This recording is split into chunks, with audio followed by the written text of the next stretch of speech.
Hello, everybody. My name is Alberto Rancati, plastic surgeon from Buenos Aires, Argentina. It's a pleasure for me to be here in this webinar edition from the Aesthetic Breast Meeting from Mauricio Nava, will be held November the 28th, December the 5th, and December the 12th, 3 consecutive Saturdays. And before the conference in December, we decided to make this kind of free webinars over topics that will be discussed deeply during the conference. And my topic today is how to deliver a successful consultation.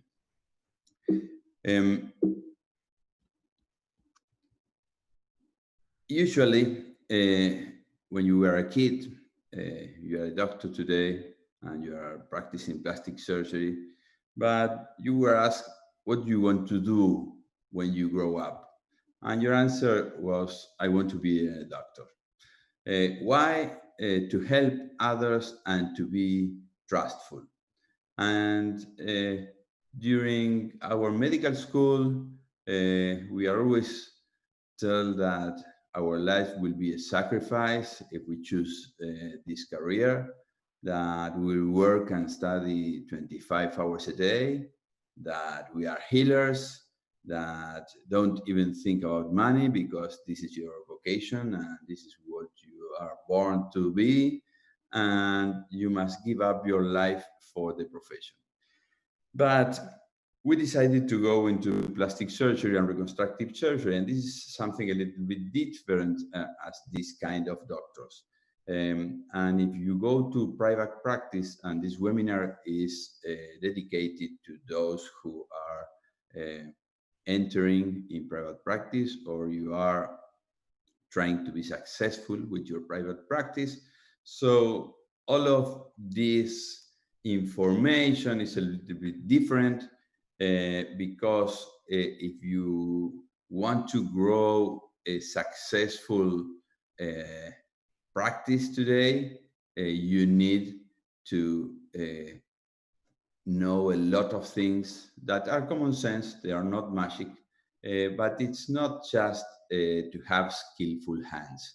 It's not a matter of going to congresses and being at the last wave of information.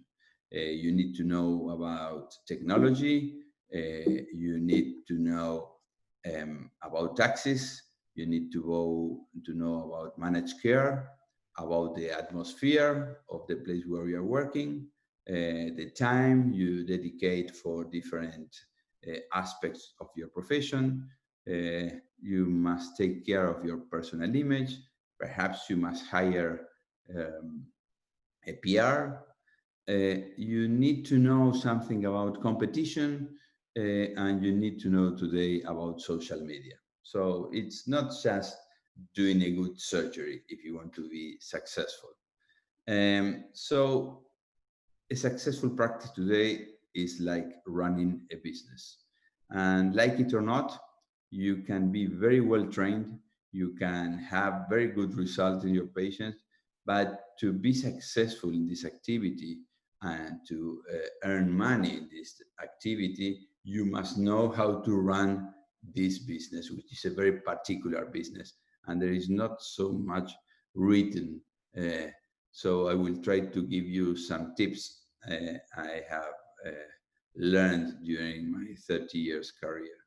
So doctors coming out of their residency programs, and even veteran who leave a group position to go private, you decided in the moment to go outside the hospital and you put your private office, often have little or no idea on how to set up this practice.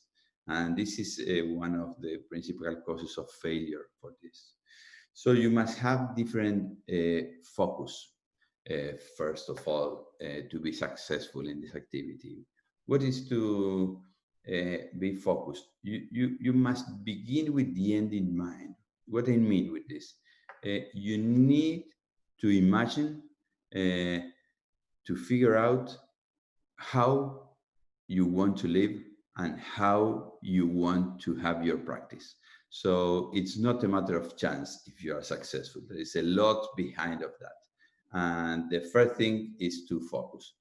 Uh, for example, if you want to make breast surgery, you cannot have a practice where you also see burns or malformations or kids or elderly people. You must dedicate everything to the segment of people that you are trying to have as your patients. So you must know that you are going to do that. You must imagine yourself in 5 years, in 10 years, just to adequate everything for that focus.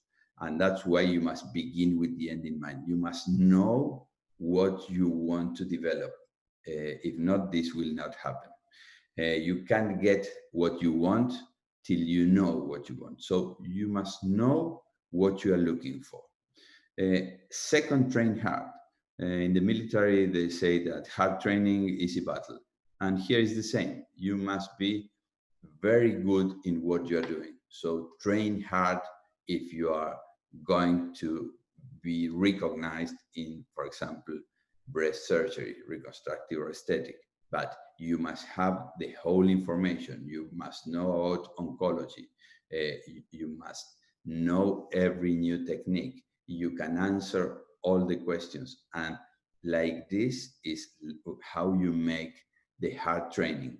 So don't try to make one thing and another day the other one. No, if you focus in breast surgery, train hard on this. So know every detail on your topic. You must be a leader, a communicator on the topic you choose you want to be successful.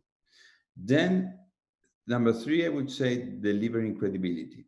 Um, Credibility is invisible. It's something that you feel when you're in front of something, if you believe this person or not. And this is very important because if you are not trustable and you don't deliver credibility by your credentials and all the comments around you, you will fail. And then how to communicate this. What is marketing?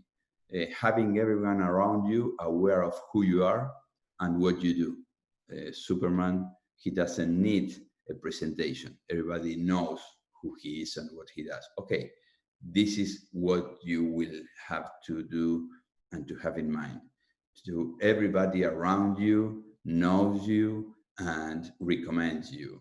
And this is very important. And in our profession, you have different places from where patients arrive. So you must be known to all the most well-known specialists in other areas in your city. So gynecologists, general surgeons, dermatologists, they must know who you are. So you must develop a strategy to be engaged with all these top leaders in different fields in your city in order that when a patient says, I'm going to have surgery with Dr. blah, blah. Ah, yes, I know him. If you are not known in your community, it's something that will not help you. So you need to have reputations and credentials. And this is linked also with the credibility we are talking about. So first definition about our practice. What's what we are doing? Is it a product or it is a service? Are we selling a phone or are we selling a phone? And it's completely different because everybody knows what a phone is. You can buy it by internet. The price is fixed. You can order it and you know what you are receiving. But when you are talking about a service, that's a little bit different because a service is backed up by you. So pricing is different. It's more difficult to put a price for a service. Your last name or the center you create is the reference and the backup for the service, and you must know that service has some principles. For example, it is invisible. When a patient is in front of you and wants a guarantee, it's very difficult for the patient to know that she will obtain what she's looking for. It's a matter of credibility, and this is invisible. So you must be credible because this service is backed up by you. It's intangible. So how will this be? You can show photos, you can tell the patient, but it's not something that you can show as a phone. So it's intangible, a service. It's variable. It's hard to standardize. You must explain your patients that there are some differences between different patients, and this is something that, of course, credibility is also engaged in this kind of conversation. Cannot be checked before closing. It's not returnable. So you can explain the patient the surgery, but this cannot be checked before. It's a promise, what you are telling the patient that what will happen, and it's not returnable. Once they made surgery, they made it. It's not like a product, like a phone. You can send it back to Apple and you get your money back. It's more difficult to evaluate than products, of course, because a service has a lot of details, and also communication with your patient is different than from a phone with a client. And it's backed by yourself. And I would say that it can be guaranteed. I tell my patients for breast surgery that if they make surgery, any kind of correction, it's guaranteed for a year. So, and this is something that the patient really appreciate, that to a kind of guarantee that you will be there to solve any problem. And pricing is difficult because it's not a product, so it can be variable. Cases and people are different, and it's okay to change the price for this. So it doesn't matter if they say to a patient that a friend paid less or more because it was a different case and it was more difficult. So pricing is difficult, but allows you to make some variations. So why is service so important? Because most patients lack of professional knowledge and need to judge technical quality. So it's very difficult for a patient to check what you are offering and to be in the same vibration that you are talking about, how well trained you are. They need the technical quality differently as a colleague must show you.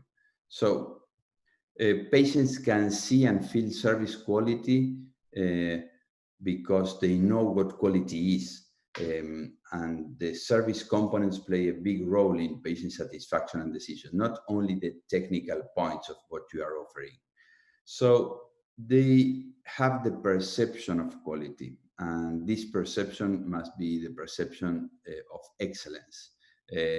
Usually these kind of patients that go for surgery also are taking care of their clothes, and they know the difference between good brands and bad brands, and they travel business class, and they have luxury cars, so they know the difference between quality and something that has no quality. So they pay attention to details. So you must be proud of your practice. You must feel that the place where you are seeing your patients, it's a place that you would like to go as a client or as a patient. So you must be proud of what's happened. You must go to your waiting room and look if it is clean, how the magazines are new, if service from the secretaries are okay, if they are kind or not. So patient expectations must be overpassed. This is optimal customer service. And this is something we must be aware during our practice, not only trying to tell the patient how good result they will have in surgery. The atmosphere that is around you when you are in a consultation is very important for the patient to perceive this excellence. So how can you difference from the others? How can you stand out from the crowd? There is a lot of specialties that are making the same that we are making. Plastic surgeon, dermatologists are making some facial surgery, gynecologists are putting implants, mastologists are doing also the same, and we are making some practices that are from dermatology. So everything is a big market where you have a lot of colleagues that they are a competition of what you're doing, but you must be the one to be chosen. You must be the chosen one. So how to differentiate yourself from the others? Um, and also you need to know that patients in plastic surgery comes to you from different points. It can come from referral for your colleagues, from hairstylists, from trainers, for aestheticians, or general public, for word of mouth from previous patients that are the better patients, or for social media. So you must set up strategies for maximizing new patient referrals, because the way to evaluate how you are doing things is to compare every 6 months or every year, and we'll talk about this later, so how your practice is growing or not, and you can do it. So what about the first consultation? You must add value to this consultation. This time with the patient is very important, and you must be aware of the time you are with the patient. Perhaps a patient has been waiting for you for 40 minutes and you cannot finish the consultation in 3 minutes. The dedication and the attention you give to the patient is also important. The atmosphere and the amenities that were in the operating room also counts. The quality of the decoration you have at your office is also important. Your reputation and credentials, and of course, if you are they come for a referral, this is very important. So you are adding more points of value to this first consultation. And price, I think that it must be accessible. We are not earning money for consultations only. Our objective is to transform this consultation in a surgery and to schedule a surgery. So it's important that the price of your consultation is not a barrier for the patients. So in your first consultation, you must listen patient expectations. You must cover major risk, percentages of complications, not scaring the patients, at least 2 consultations before surgery. And of course, do not overpromise, because it's something that comes back to you badly. So you must train your staff. Everybody must understand the important thing that is to have a patient in your waiting room. To access to you, these patients have been previously nervous because they are going to tell you something that they don't like, and they must undress themselves, and they need to make an appointment, and if the secretary is bad-mannered and something. So there is a lot of barriers for the patient to be seated in front of you. So all this is very difficult. If you achieve to have a patient in front of you, you must be aware that everything counts and the patient is stressed. And for a first consultation, you must systemize all the information you need. So the secretary asks first, have you seen the doctor before? Is your first consultation? Which is your name, address, email, phone? The reason is something aesthetic, something reconstructive. Which is the referral source? This is very important. Is your first or second surgery? So you begin making your database with this. And the secretary must roll out a red carpet to you. And this is something that patients perceive as quality and dedication. So the first contact is the phone answering. It must be friendly, informed, dedicated, good manner, professional, and you must check it by yourself. Call to your office and tell a friend to make an appointment and check how your secretary is making this first contact. This is very important. On the phone, they must answer the calls on the first or the second ring. Make every caller feel important. This is something you must transmit to your secretary, and this is something that is not by chance. You must train your secretary in this. Avoid putting callers on hold. Avoid passing calls from person to person. A smile is also perceived by the phone. It will be heard the difference.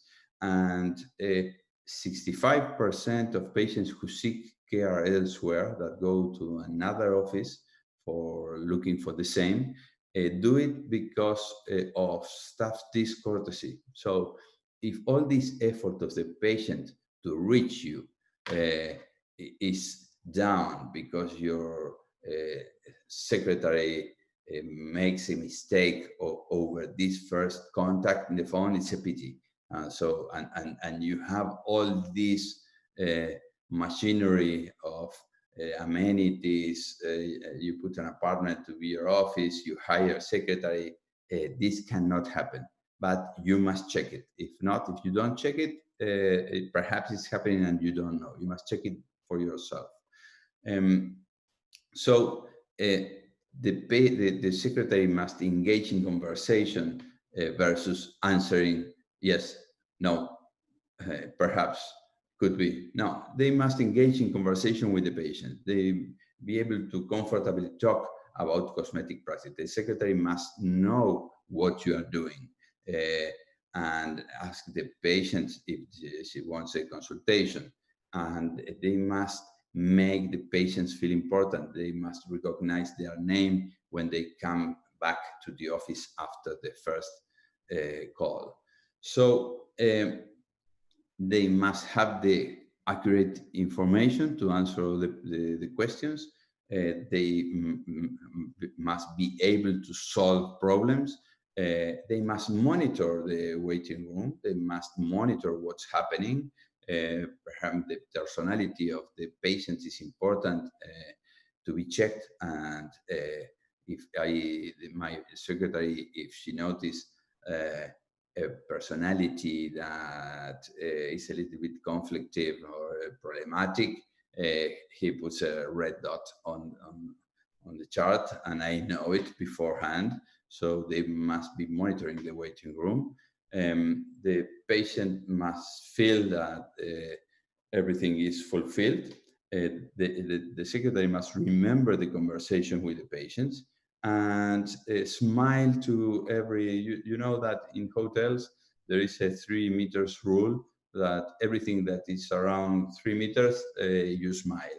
And you will see that you walk and you go into the elevator and everybody smiles. Okay, that's something that is trained, and people appreciate this kindness from your secretary.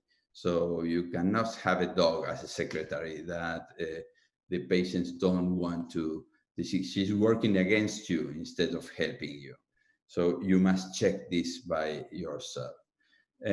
Because all your staff represents you. If you have security, patient coordinator, secretaries, they must be professional, well-trained, flexible, efficient, loyal to you, respectful.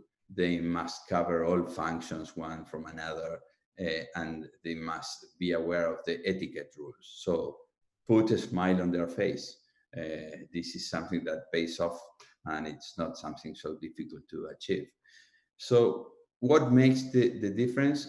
Train your staff in concierge service. A good place to look for secretaries is hotel training staff, because they know all these etiquette rules. So quality is not natural. You need training for quality, good manners, how they are clean. Look at their nails. Look at the hair of your secretary. Try to give her the type of suit that you need or you want them to have provided to them. They must be the patient surprised with extra efforts. Of course, they can. Would you like a coffee, Mary? They must know the name. Ah, yes, I know that you put 2 blocks of sugar. They must remember things that every patient has. And it's not a bad way to remember it, to put something on the chart to make remember these things. So they must have customer service spirit. So they must enjoy this. And so you must check it. You must hire the personnel that will work with you yourself. Also, it's important not to overpromise. Good. Yeah, that's incredible. Lovely. Yep. Read's camera now. Oh, it's so dynamic. It's incredible. Yep. Down the barrel. Okay. Thank you very much. You've got it. Cheers, everybody.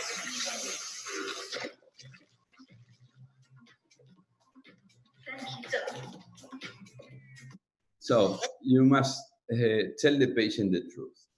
You must avoid false promises on the patients. You must transmit safety. You must tell everybody about, after the consultation, they must tell all their friends how warm and professional you are. You must use a positive, proactive language. For example, you are a good candidate for this procedure. You will have a good result. You cannot say to the patient, it's a little bit late because your skin is hanging out here. You see, perhaps if you have come to me 5 years ago, this is something that patients don't want to hear. So try to always be proactive in your language. And perceptions of you begin with the first phone call. If you have an answering machine all day long, that's not a good point. If you have a receptionist, you have a good waiting room, you have equipment and amenities, the stationery is good, you have a nice website, and your image, you are taking care of your image. People assume that you offer what you consume. So if you are a very dirty shirt and you are uncombed, it's not my case, but that's why I don't have hair, just not to be uncombed. But if you really take care of all these details, perceptions with the phone call and in the first encounter are rising your points. So you must feel confident, you must be formal dressed, you must handshake, correct your body posture, everything. Take care of your image because they will remember these details. So the question you must make yourself is, how do you want the others to see you? What few words do you want someone to say about you when you walk into a room or when you left the room? And this is your responsibility. I always told my kids, when you go to a party, to a marriage, and you are sitting at a table with people, what do you remember of the people that were around you? How they behave on the table, what were their manners, and this is the image they will have of you just for an encounter of 10 minutes. So this personal image is very important if you want to have a good remember of you on the patients. And a working team is something that also it's a good impression. If you have secretaries, patient coordinators, security, other doctors, receptionists, and they make they see the movement inside your office, and they are well mannered, and they look happy and they smile. This is something very important for your personnel and for the patients that are coming to you. And you never get a second chance to make a first impression. That's why it's very important to have a very good first impression. It must be a warm and positive experience. You must keep it friendly and inviting. Perception that everything is patient focused, and your personal emails and information online. It's like a blind date. The patient comes to you, to the office, just looking for something that expectations must be overpassed. So remember that you must well impress your patients in your first date. So when you are in front of the patient, you have a plan of what you want to say. The information about what she's asking, but what you can say during the encounter, it's always less than the plan you had previously. And what they listen is less than what you can say, because they are nervous, they don't understand. So in the memory, they retain less than what you said. And also what they understand of what you said, it's a little bit less. So the information is going smaller and smaller. And what they will remember after the encounter is a little bit less. Uh, and finally, the decision will be taken for the experience of being with you some minutes. So it's not for what you plan to say, or what you said, or what they listen, or what they understood, or what they remember. No, it's just the experience. If the experience is good, it's comfortable being with you. Perhaps it was a good consultation. It doesn't matter how accurate the information was. It's a matter of sensation. So they feel that they can trust you. They feel that you will take care of the problem, that your expertise is enough. So it's something that finally arrives as a sensation that is invisible, intangible, after some minutes with you. So take care of what you say to your patients. You don't have great tissues. That's something you cannot say a patient something like this, or you look 10 years older than you are, or you were ready 5 years ago. So don't dwell on flaws. These things turns off. And you must avoid seductive attitude. You must have a personal attitude. Do not flirt with your patients. Avoid making personal questions. It's something that puts patients uncomfortable.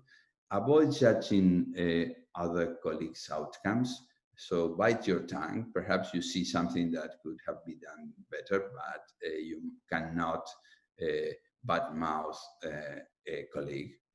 And avoid saying, I am the best and the most experienced with this technique, or because I was the first doing this.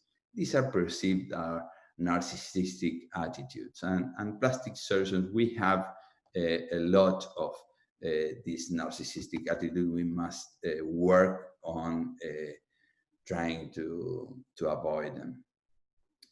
So focus on the good features for these patients. You have a lovely skin, you are in good shape, you have great cheekbones.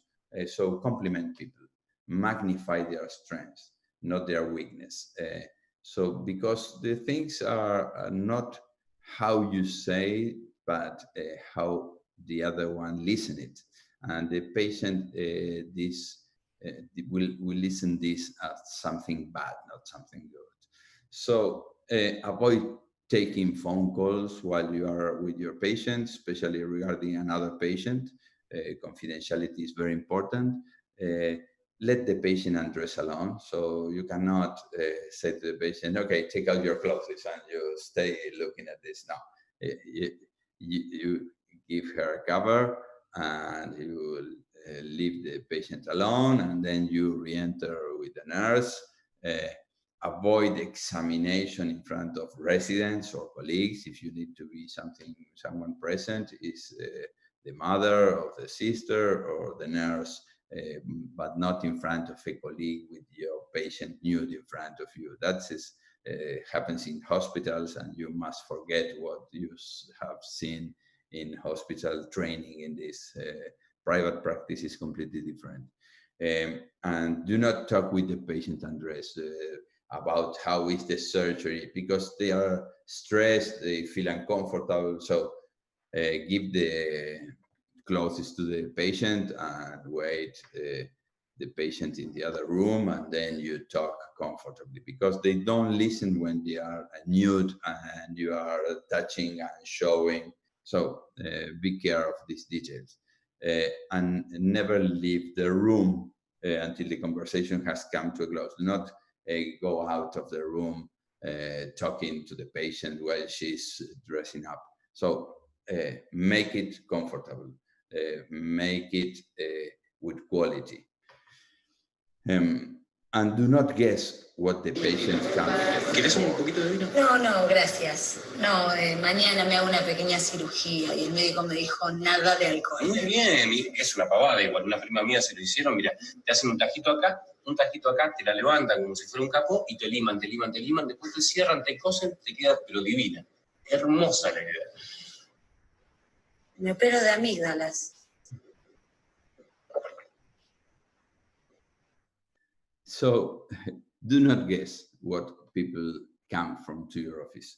So wait, let them explain, take your time, because it's something that blocks the possibility of continuing with the conversation.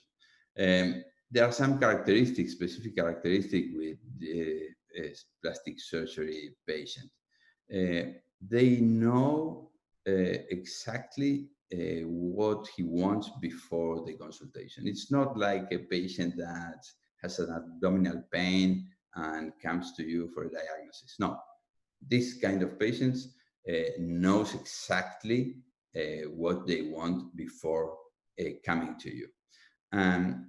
The patient is who is interviewing you. This is different from our specialties, where we are interviewing the patient and taking out information to make a diagnosis and then indicate the treatment. No, these patients comes to you to see if they are going to be confident in you to allow you to make a surgery. So that's why your personal image and all these details are important, because the one who is being interviewed in this consultation is you. They are testing you. It's a two-way consultation, but who is on sale is you. So don't think that you are interviewing the patients. They are interviewing you. So the patients in plastic surgery choose the surgeon by medical referral, by the media, advertising, word of mouth, different places. Surgeons perhaps with different specializations, and they make more than one consultations, and they can go to the gynecologist to ask for breast augmentation, or to the plastic surgeon, or to a general surgeon, and they don't take care who is who. They go because someone else sends the patient. So they have a high expectation and demands of our service, value, warranty, results, care. And this is very important to know, because you must cover all this during the consultation. The more consultations she has, the more confused she is. Sometimes gets diametrical opposite. I went to another one, told me to make a mastopexy, but another surgeon told me to make an augmentation. Or Dr. A told me that for me it's better round anatomical versus anatomical implants, but Dr. B says anatomical are better. Access to online information and are extremely informed on new trends. So perhaps they come to you with a lot of information, but confused. So you must clear up all this information. What I think about fees in consultation? Free consultation for me has no value, so I don't believe in free consultations. Do not generate compromise. There is a high desertion rate, and there are mostly patients that are doing shopping, are bargain hunters. I don't like to be in front of this kind of patients. And how many consultations free? So I don't believe in free consultations. I always charge for my consultation, and if they have then more questions, they can have a free consultation, perhaps with my patient coordinator, but not with me. And so, like I say, with anyone in the staff, they can come, ask. Everybody is aware of what we do there. So it's very important to have more people to dedicate time to this kind of patients. Payment exceptions, perhaps I don't charge a patient that comes to a colleague with a special situation or someone that I don't like as a patient. I say, I think I am not the best specialist for you. I cannot achieve what you are looking for. So we will refund the consultation, and I can send you to see Dr. blah, blah, blah. And then I return the money to the patient. Or if she's a not surgical candidate, and if they are in the waiting room for more than 1 hour, when that's a free consultation, because I think that it was my fault to make the schedule that day. So, and the patients appreciate this, but if they ask, does the doctor make free consultations? No, of course not. Internet consultations, they are becoming more and more frequent. Can you charge for this? Well, there are ways to charge. I try not to make internet consultations. I don't like very much all this social media technology.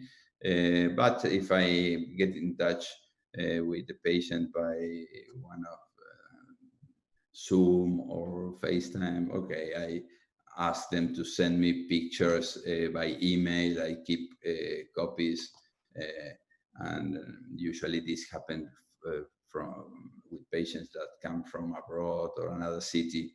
And why are these patients traveling to see you? And you need to take care, because it's the only way. Because they travel perhaps for price, because in your city it's cheaper than in other places. It happens a lot in Argentina, where in dollars or in euros, perhaps they have a family in Argentina and they have some information about the surgeon and they want to come and make surgery there, and or they come for your reputation or for personal reasons. So these are patients that if you don't have a personal consultation, it's very difficult to make the pre-op evaluation and follow up. So you must be aware when you choose one of these patients to make surgery on, that you will have the possibility of cover all this time to see the patient pre-op, decided what it's better to be done, and follow-up time in the city.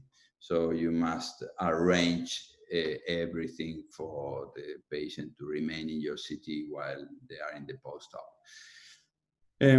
So it is important for you to know what you are looking for. If you are looking for popularity and being the king in social media, or you are looking for reputation and to be trustful and to have medical referrals. And nothing is good or is bad, but you must decide this, because you must be comfortable in the way you will be seen, because the comments and your kind of life and your behavior will be conditioned by how you decide to make your medical career. So be aware of what you are doing, because everything you are doing today will impact in 2 or 3 years.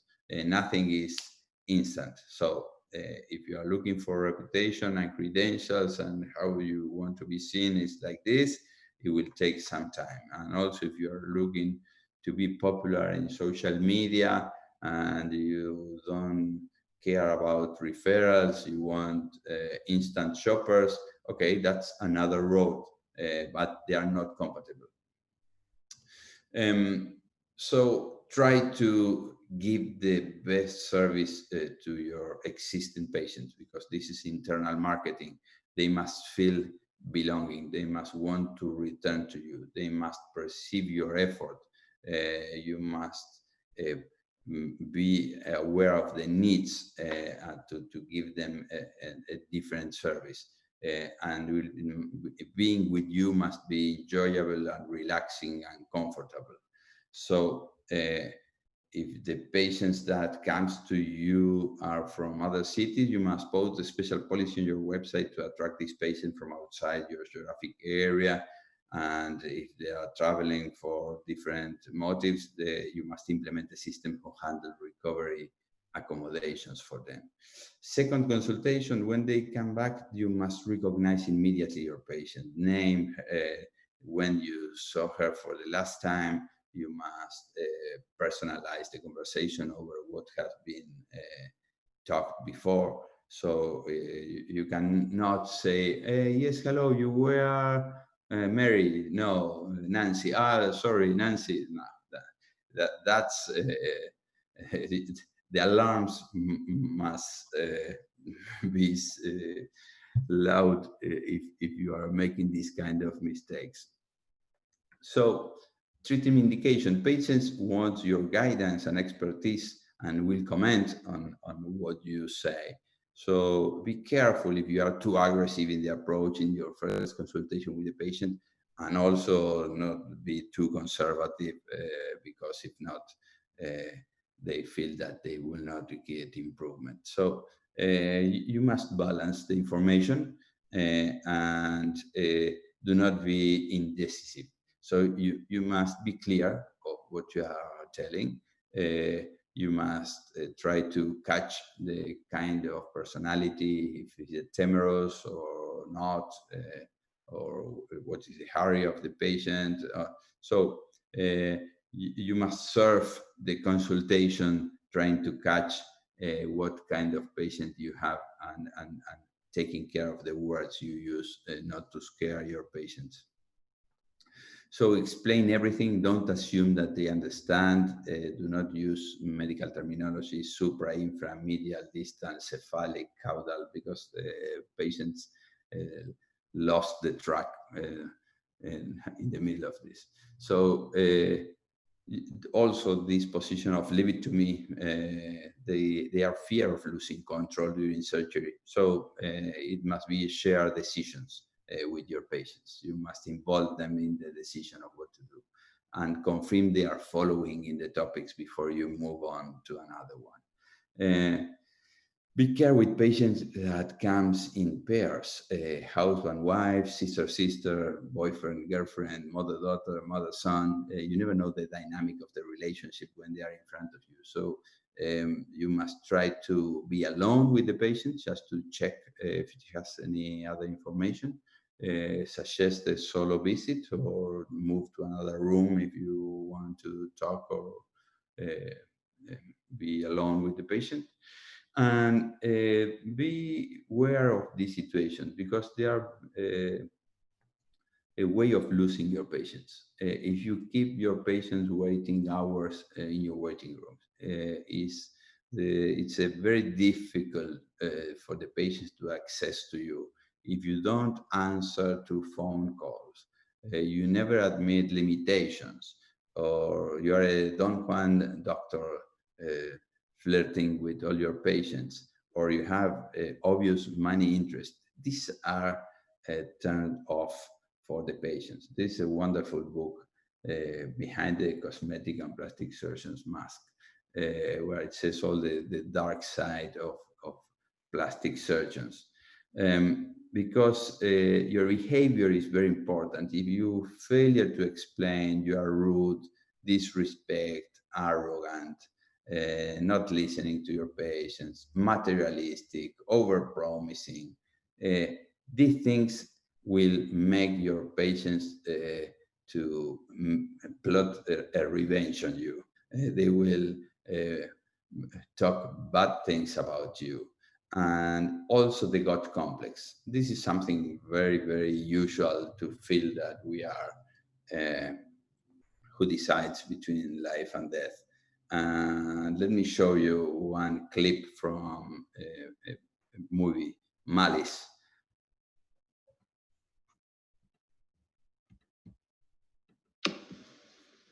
Is that why you removed a healthy ovary without a scientific diagnosis? Don't you address my client, Mr. Riley. Do you have a God complex? This is not acceptable. No, let him address me. Jed? No, it's about time I got to give some answers here. Stop typing. This is off the record. The question is, do I have a God complex? Dr. Kessler said.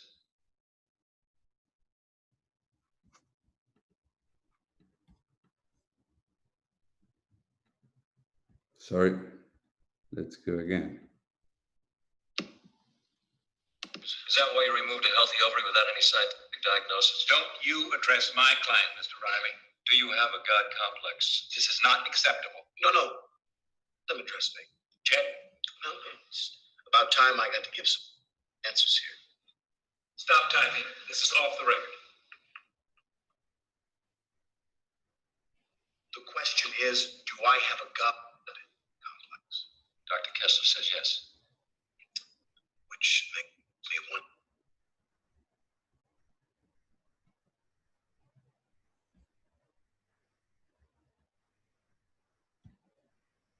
Well, it's a situation where he's being addressed about a gut complex, and he feels that a patient that died during surgery, it was not his fault, and he's a very gut complex position. So, of course, he's being sued by this because this attitude is something that makes the patient feel angry, hurt, discouraged, frustrated, ashamed, rejected. So these problematic doctors make something that it's against our interest. We are trying to be kind to our patients, and the patients make these comments about this kind of doctor. That he spent more time talking about himself than about my problem. I assume that he was not interested in. He gave me 5 minutes and I waited for 2 hours. I felt he was not interested. Or after surgery, he wasn't available anymore. The stitches were removed by an assistant. So he thinks he's God. So you must be affordable. You must avoid this kind of position in front of your patients. It must be a positive experience, and you must build long-lasting relationships with your patients. The good situation is like if all your patients feels that they are your friends, and if all your friends wants to be your patients, you are doing good. So that's a way of evaluating how your practice is going. If you have a patient in front that it's not time for surgery and you say, no, I think that you don't need surgery today, coming back in 2 years. This honesty pays. This is a very well appreciated situation for patients, that you are not looking just for clients, that you are taking care of them. So the patient vision about one of these common situations, this is something that over the years I have written down for the patient comments. It was humiliating, naked, while he explained the procedure to his assistant as if he wasn't in the room. I couldn't wait to get out of there. The patients don't want to be nude in front of people. It seems like the woman who quoted the fee was working on commission. She was so pushy, and I wasn't ready to make a decision yet. That's something you must take care of also. and the carpet was dirty and she had plastic plants. So all these details are what the patients see. You can be wonderful with your hands, but if you are not seen like that, you are in problems, because the important thing is not what you think is, if not, it's what they think of you. So be aware of what they are thinking of you, or how you remain in the memory of the others. So if you are dedicating to breast practice, reconstructive patients may need your services, but aesthetic patients must want your service. So it's something that they need to decide, being confident and thinking that you are the best for that, and you will give them safety. So, and this is something you must work on their minds. So how do you evaluate your practice? How do you know if you are doing good or doing bad? First, do not try to copy anybody. Be yourself. Have your own identity. Comparing to the previous year, are you growing economically? This year will be difficult to make this evaluation for the COVID, but this is the way. Are you satisfied with your patient population? The kind of patient you have is the one that you are comfortable with. Is your practice going in number of procedures? Are you engaged in social activities? How many new people did you know this year? Because if you don't have more social contacts, you remain with your same patient population. So you must be engaged in social activities. Which is your patient retention rate? How many consultations finally are scheduled into surgeries? So ask yourself, who are your patients? Who are your referrals? How good is your staff? How do you see yourself? And what's the opinion about you? So be responsible asking yourself these things. What do you receive more, compliments or complaints? Something that it's very important for everybody to know if this doing good or bad. And have images, draw, present graphic, pictures. They assume that if you don't have pictures, they cannot evaluate. We know that it is not true, but it's a picture is worth 1,000 words. So if you don't show the picture and photograph, they think that you have no experience with that. So be careful with the medical terminology you're using. Do not talk to your patients as residents or colleagues. Do not assume, as understood, when you tell the patient, oh, these are the habitual surgical risks. No, no, explain one of them clearly. And they don't know how much is 300 cc, so show it. Try to test it. So they will know exactly what you are talking about. Analyze your patient population, analyze the market, check if you are having a good communication manager, you are expanding your market.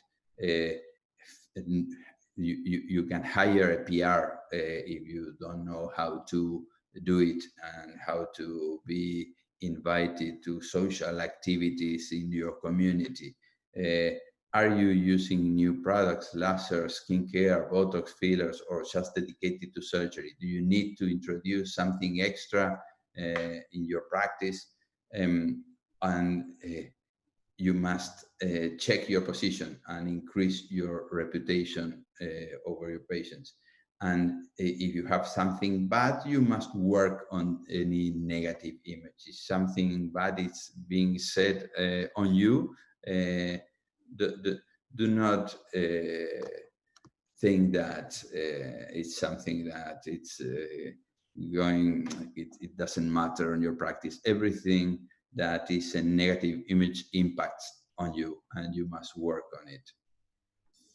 How to increase your patient population? You must make first, you must know the actual state. Who are you today in your community?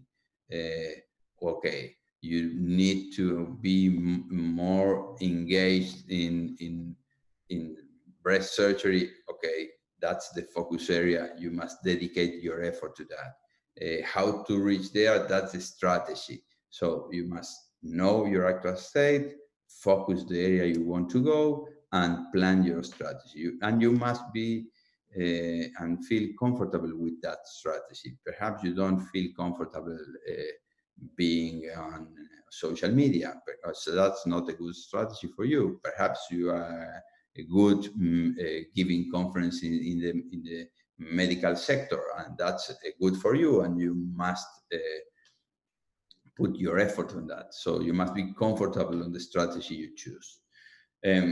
So who is your competence? Are you well located for the specialty you are trying to grow? Do you need to be more known in your community? Are you being presented to new people every year? So take action. You must begin today, because as I told you, it lasts at least 2 or 3 years to achieve the impact of what you are doing today. So if you want to build a solid future, the best marketing agent is a satisfied patient. We know that social media is tricky. I don't like social media for personal image, perhaps for institutional image. But a solid road to success is to learn, to teach, to travel, to publish, to deliver credibility, to work on your reputation and credentials. So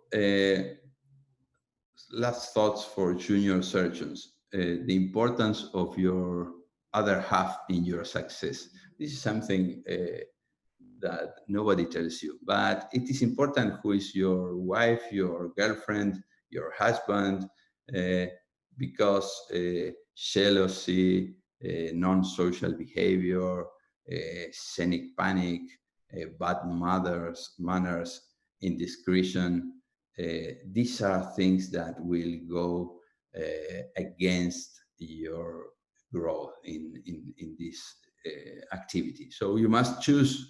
If you're on time, you must choose your other half also looking in this activity that needs a lot of social engagement. So finally, checklist: be always presentable. Your personal presentation must be warm, affirmative greeting, make eye contact with your patients, know who they are, her name, when was the last visit, who was the referral. Don't look in a hurry in front of them. Look interested in what they are talking about. Pay attention to body language, not only to verbal. And apology for waiting delays, and do not charge the consultation if they are waiting for more than an hour in the waiting room. So if you want to predict your future and you want to be successful, you must build it yourself. It's not a matter of chance. To be successful in any activity, it's a lot of effort and a lot of dedication and attention to details is behind someone that is successful in anything. So good luck, and I hope to see you next November 28th, December the 5th and the 12th in Mauricio Nava breast meeting. Thank you very much.